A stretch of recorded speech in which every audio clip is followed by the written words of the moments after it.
Why didn't you die? Hey, how are you? Have you been skipping legs? We've now explored dozens of different timelines created by you guys inside Sparking Zero Custom Battle Mode, and while I absolutely love those massive long-form narrative arcs, I will always have a major soft spot for these compact self-contained one-shots. So today, we're diving into more of your highly requested custom battles, celebrating the sheer creativity of the community in hopes to keep this game mode alive and thriving. If you have your own custom battle that you want showcased up here or played one that you would love to see me talk about, drop the code in the comment section down below or message it to me on Steam, PlayStation, or you can send it to me on my email. That's enough yapping. Sit back, grab a snack, and let's get into the first one.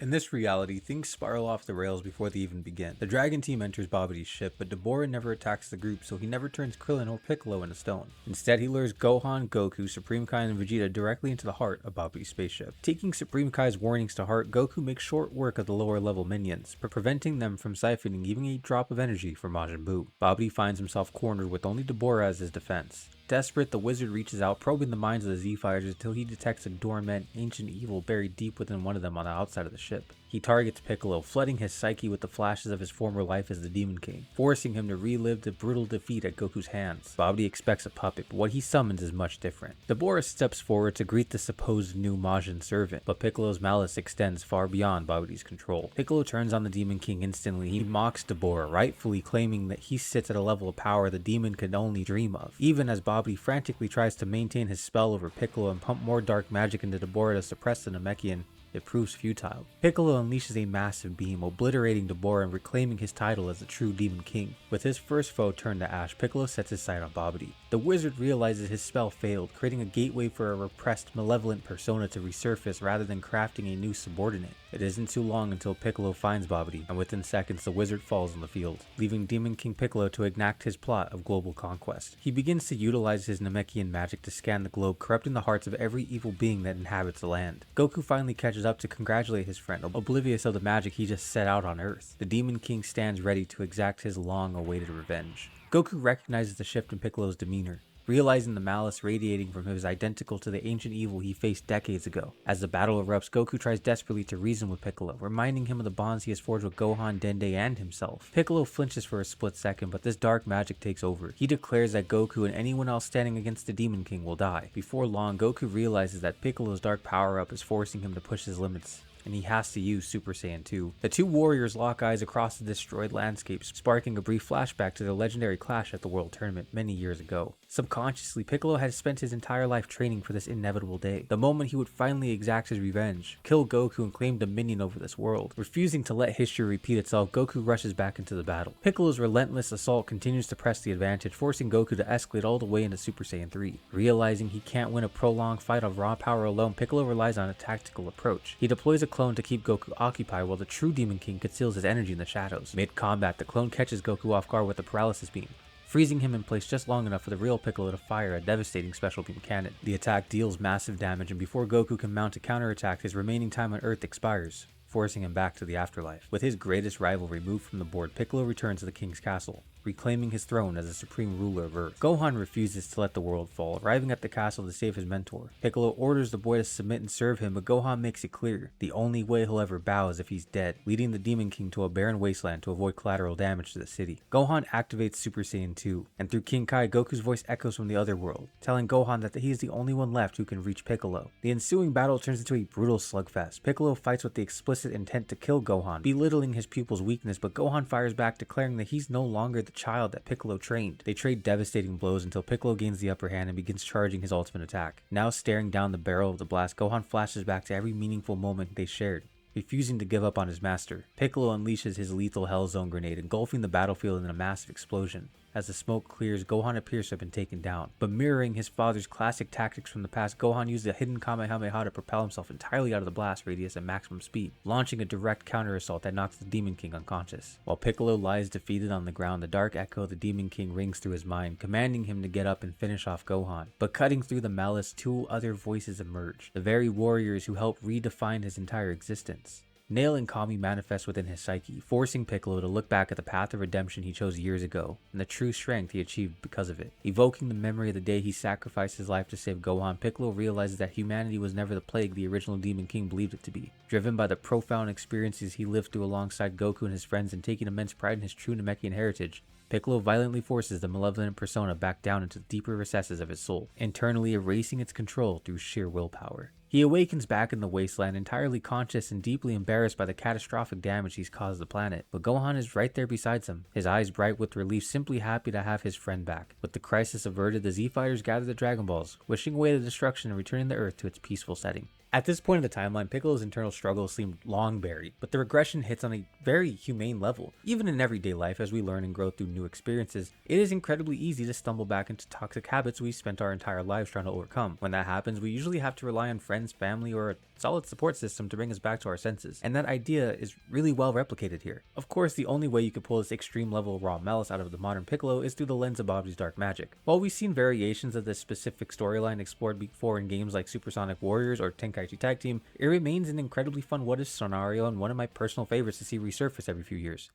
The day has arrived for Lord Frieza to return to Earth and finally exact his revenge. This time, he's brought back up. His older brother Cooler accompanies him, equally ready to rid the universe of the Saiyan plague.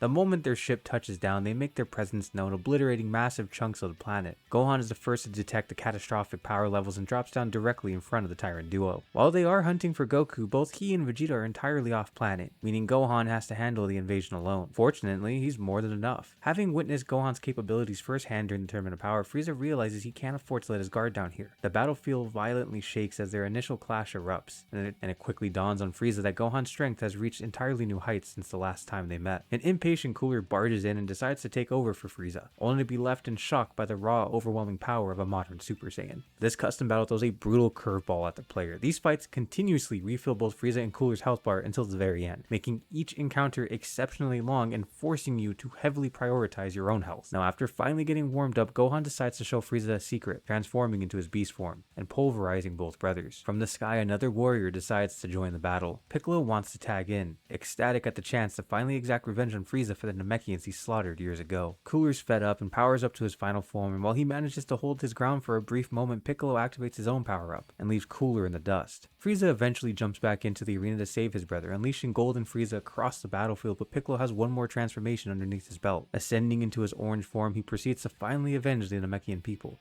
tearing through Frieza and leaving only Cooler left standing on the field. The remaining Tyrant is in shock, but can't process the emotions long enough because in a matter of moments, Orange Piccolo makes quick work of Cooler, permanently ridding the galaxy of the Cold Clan. Now this is a lengthy battle, but it really does feel like a true boss fight. Like I said, you are forced to actively manage your health, and flying in blindly will only get you killed. Having to rely on strategy makes for a great challenge, and it's always a good sign when a custom battle actually forces you to lock in. Now the creator has a ton of other one-offs that we'll be showcasing in future videos, along with a massive, highly intense arc exclusive to the PS5, so stay tuned for that. We open up in a New World Tournament Junior Division. Once again, Goten and Trunks have made it to the final round, blowing the audience away with their high-speed combat. The announcer is ecstatic and the crowd is going wild, but the excitement is violently cut short. A long-haired man in a trucker hat hovers over the arena, and in a moment begins obliterating a massive portion of the surrounding city before landing directly in the middle of the ring. The crowd begins to rush out, and in chaos he turns and targets Goten first, though he quickly realizes that this kid isn't actually Goku. When Goten demands to know why he's hunting his father, Android 13 makes it clear that his sole directive is to see Goku dead. Refusing to let this machine anywhere near Goku, Goten and Trunks rush in to stop him in his tracks. The young Saiyans tag team the androids, seamlessly swapping in and out to maintain a relentless assault. However, 13 proves much more durable than they ever anticipated, forcing both boys to escalate the fight into their Super Saiyan forms. They managed to daze 13 for a brief moment, capitalizing on the opening to fire a massive combined Kamehameha directly at him.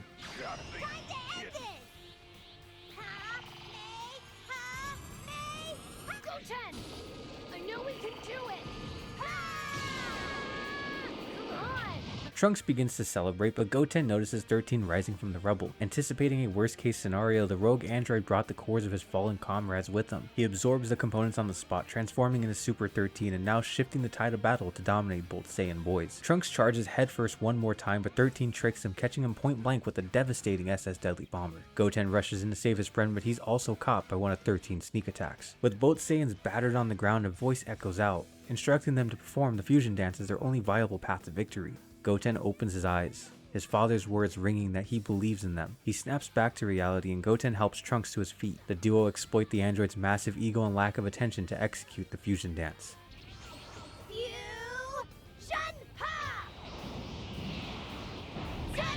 Emerging from the blinding beam of light, Gotenks now dictates the pace of the fight. He slaps the android around like a plaything, quickly getting bored of this lopsided exchange. But before he gets rid of the android, he lets him in on a little secret. Gotenks hasn't shown his true power just yet. He now ascends straight into Super Saiyan 3, and Android 13 can only stand back in awe of the raw power radiating from this young child, and in mere seconds, he's been completely obliterated.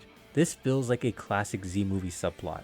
With a bit more episodes to explain how 13 was constructed in this timeline, this could easily turn into a custom battle that feels like its own film. Goten and Trunks desperately need to do more in the mainline series, something fans have been wanting for years, and this idea offers a great blueprint for giving them a journey as well as a way to reintroduce 13 in a way that could make it fit seamlessly into the timeline. We open this next story in a completely different timeline than the ones that we know. Cell has been successfully defeated with the 0 casualties, but after the bio-android falls, a massive new threat comes barreling down towards Earth. Paragus arrives right on schedule, calling for Prince Vegeta to rule over his new kingdom. And the events of the legendary Super Saiyan play out, but this time, Goku can't secure the victory. Gohan and Piccolo barely manage to narrowly escape the doomed planet, but everyone else is completely wiped out in the battle against Broly. Knowing that Broly will inevitably track them down to Earth, Gohan and Piccolo retreat into the hyperbolic time chamber. Driven by a burning desire for revenge, Gohan taps into an incredible reservoir of power during their training. It's not too long before the Day of Reckoning arrives and Earth comes under direct assault. The legendary Super Saiyan lands, specifically hunting for Kakarot's son. He taunts the young Saiyan, telling him he only used half of his true strength during their first encounter, and that victory is impossible here. But Gohan is a completely different warrior now. He has grown strong enough to actively push Broly into his standard Super Saiyan form while remaining entirely in his base form. Understanding that Broly still has one more catastrophic transformation left, Gohan decides to end the conflict quickly. He powers up into the Super Saiyan and firmly takes control of the match, landing a devastating attack that appears to seal the victory. But Gohan's assumptions is cut short. Broly rises from the rubble and finally unleashes his true legendary power. The behemoth charges a massive blast aimed straight at Gohan, but before it can connect, Piccolo intercepts the attack, throwing Gohan completely out of harm's way and taking the full force of Broly's Omega Blaster. Gohan is forced to watch history repeat itself. He failed to save his friends, he lost his father, and now his mentor has been killed right in front of him by this bloodthirsty Saiyan, just like he died years ago when he was a boy.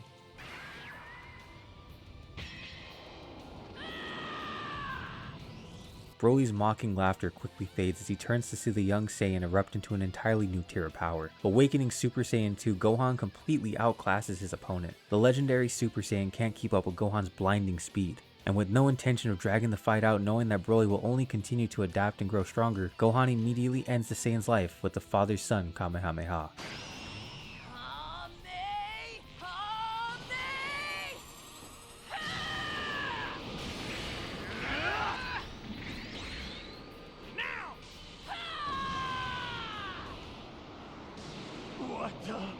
Despite the victory, Gohan is left to deal with the severe emotional ramifications of the damage Broly caused. While the destruction can ultimately be restored by the Dragon Balls, he's forced to come to terms with the reality that he simply wasn't strong enough to rise to the occasion when his family needed him the most. This sets up a great new character arc for Gohan, but I wish we would have been able to witness the Cell games and Broly encounter in this universe. I would imagine once Gohan gathers the Dragon Balls and revives everyone and repairs his planet, Goku would likely choose to stay dead again. This chain of events directly proves his speech at the end of the Cell Saga correct. His very presence acts as a magnet for universal threats, drawing dangerous villains right to Earth's doorstep. With Goku remaining in the afterlife, the mantle of Earth's primary protector lands squarely on Gohan's shoulders, and it forces him into a really compelling psychological position. We know Gohan despises fighting and prefers a peaceful academic life, but the sheer trauma of losing everyone to Broly, and after dealing with the stress of Cell and the androids, he would be forced to carry the burden, actively training continuously to make sure that nobody will put his planet in danger again.